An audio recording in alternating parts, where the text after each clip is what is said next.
pour ce que vous appelez maintenant la société civile et pour être présente, pour qu'elle soit présente dans les institutions formelles d'organisation des élections.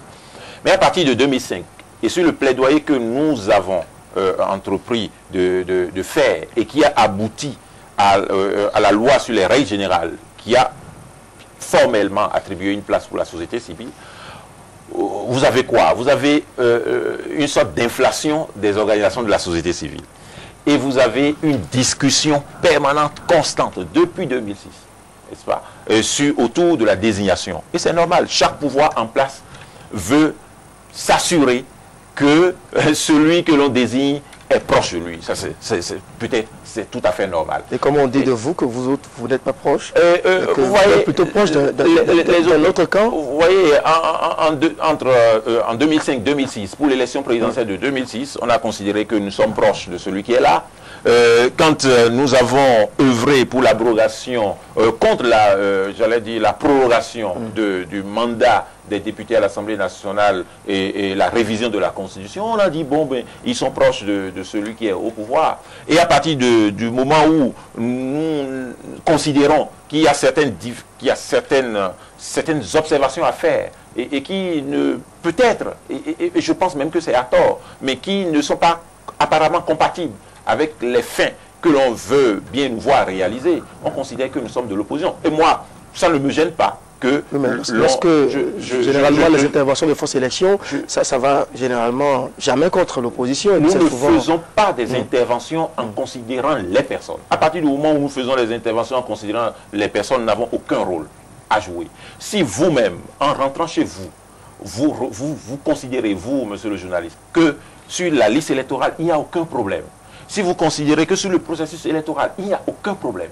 Si vous considérez que tout va pour le mieux, dans le meilleur des mondes, allez, je n'ai aucun rôle, il faut fermer portes et fenêtres, il faut rentrer chez soi. Mais si vous me permettez, en tant que citoyen, de dire qu'il y a des problèmes, et que dans la société, une frange de la classe politique dit, parce qu'il a dit qu'il y a des problèmes, il n'est pas avec moi, ça ne me gêne pas. Je sais que le fleuve Ouémé, il est le même, mais l'eau passe, hein, l'eau passe et ça va passer. Et de ce point de vue,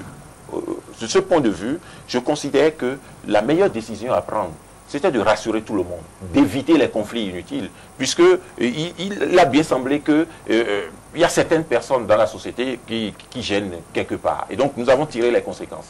Deuxième élément, c'est que chaque fois, nous sommes, alors que nous devrions contribuer efficacement à la mise en œuvre du processus électoral, nous sommes à régler les contentieux électoraux.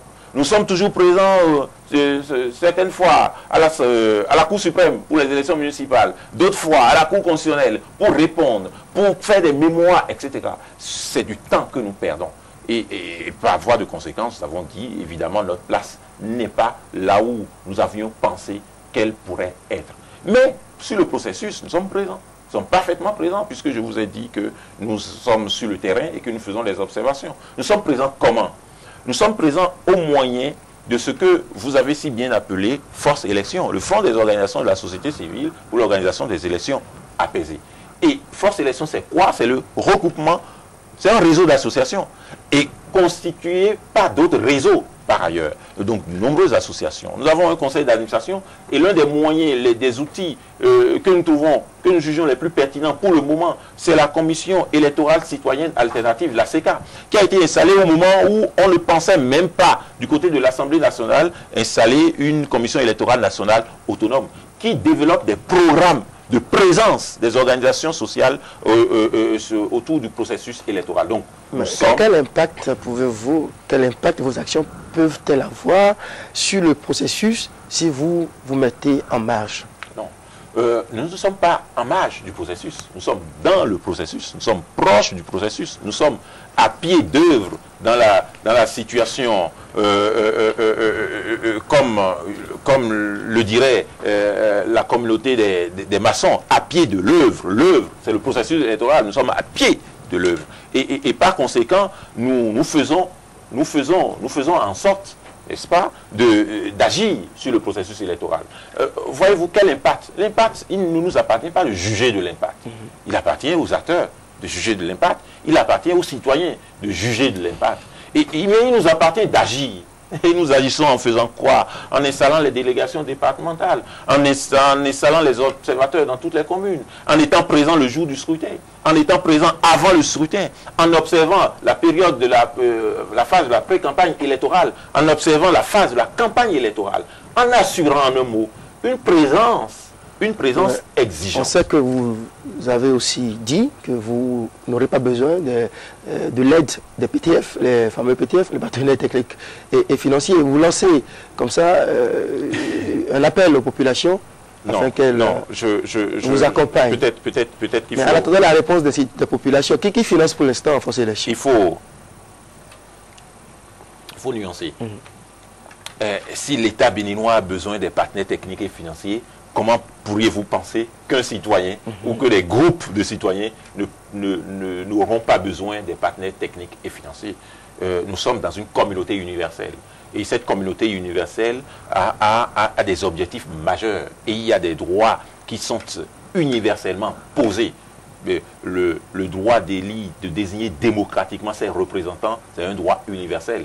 Et par conséquent, parce que nous sommes dans une communauté universelle, nous pourrions faire recours à tout groupe, quel que soit l'espace, n'est-ce pas, pour venir soutenir nos actions. Et donc, nous n'avons jamais dit que nous n'avons pas besoin des partenaires techniques et financiers. Mais seulement, ce que nous faisons maintenant, nous n'avons pas encore les ressources émanant des partenaires techniques et financiers. Deux choses différentes. Évidemment, vous me posez la question de savoir qui finance, mais ce sont les citoyens. Beaucoup ont déjà contribué, et nous-mêmes nous contribuons. Nous n'agissons pas sans nous regarder nous-mêmes. Est-ce que nous pouvons le faire? Jusqu'à quel niveau nous-mêmes nous pouvons le faire? Surveiller quand même un processus électoral, il faut énormément de moyens. Vous déployez beaucoup d'équipes sur le terrain, vous avez des coordinations départementales. Vous n'imaginez pas la disponibilité de nos compatriotes. Vous n'imaginez pas. Vous n'imaginez pas, il n'y a pas de jour où nos concitoyens nous appellent, envoient des lettres, disent nous sommes disposés à vous aider. Nous ne demandons absolument rien. Ce que nous nous offrons, c'est l'organisation. Évidemment, il y a un coût pour l'organisation et ce coût est réduit.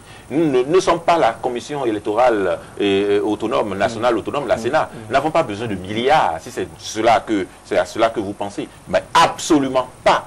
Nous avons besoin d'organiser les ressources humaines disponibles et qui s'offrent et se mettre à notre disposition et pour, j'allais dire, assurer la présence à laquelle nous appelons tous les citoyens à nos côtés pendant cette période électorale. Voilà, mais donc en conclusion, vous ne vous êtes pas démarqué du scrutin, vous êtes toujours actif. Et pour rappel, jeudi dernier, vous avez organisé une conférence où vous avez fait des propositions. Tout à fait. Oui, des propositions pour la bonne marche du scrutin, parlez-nous-en. Oui, nous avons fait des propositions pour la bonne marche du scrutin. Déjà, vous voyez, certaines de ces propositions ont été prises en compte. Nous avons appelé à quoi? Qu'il faut que les acteurs politiques aillent négocier. Il faut qu'il y ait des concessions, il faut le dialogue. Nous avons réitéré cela. Et ce dialogue, me semble-t-il, vient positivement d'aboutir. Et par rapport à ce dialogue, nous avons souhaité qu'il y ait, que ce dialogue soit conduit dans la vérité.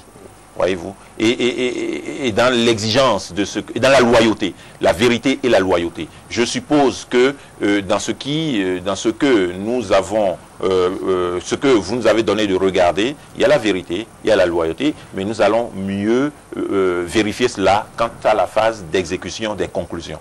Mais nous avons souhaité aussi que, bien évidemment, que la date du 6 mars puisse être reportée. Parce que, c'est ce que je vous disais à l'entame de cette émission, si on doit prendre en considération tous les éléments, eh bien, il faut quand même faire en sorte de donner du temps à la Sénat pour organiser de manière crédible les élections. Mais nous avons dit autre chose, de manière importante, que je voudrais réitérer ici. Vous savez, les difficultés que nous avons, ils ont un aspect superficiel, parce que à la superficie, c'est visible. Il faut respecter le temps, il faut que la loi soit respectée, et il faut s'accorder. Mais il y a un aspect fondamental. Il y a les relations entre les hommes et les femmes qui nous dirigent. Et ces relations, je dirais, personnelles, hypothèque fondamentalement notre processus. Et ça, il faut savoir mettre l'accent là-dessus.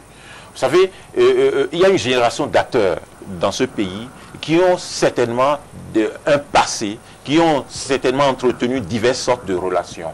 Et ces relations personnelles rejaillissent dans ce qui apparaît comme problème, hein, dans ce qui apparaît comme difficulté. Moi, je trouve que Rumbwedji, Yaïboni, Biotchane devraient se parler directement, mais encore à un niveau moindre. Je considère que Robert Dossou, que Amoussou Bruno, que le médiateur de la République, Albert Evroyer, et Rumbwedji lui-même, ce sont des personnes d'une certaine dimension et d'un certain passé qui ont entretenu des relations entre eux et dont nous regardons, dont nous observons les suites, ces relations qui n'ont pas été soldées et qui ont des répercussions sur le système politique de manière considérable. Et les gens de ma génération n'ont rien fait pour qu'ils aient ces relations-là.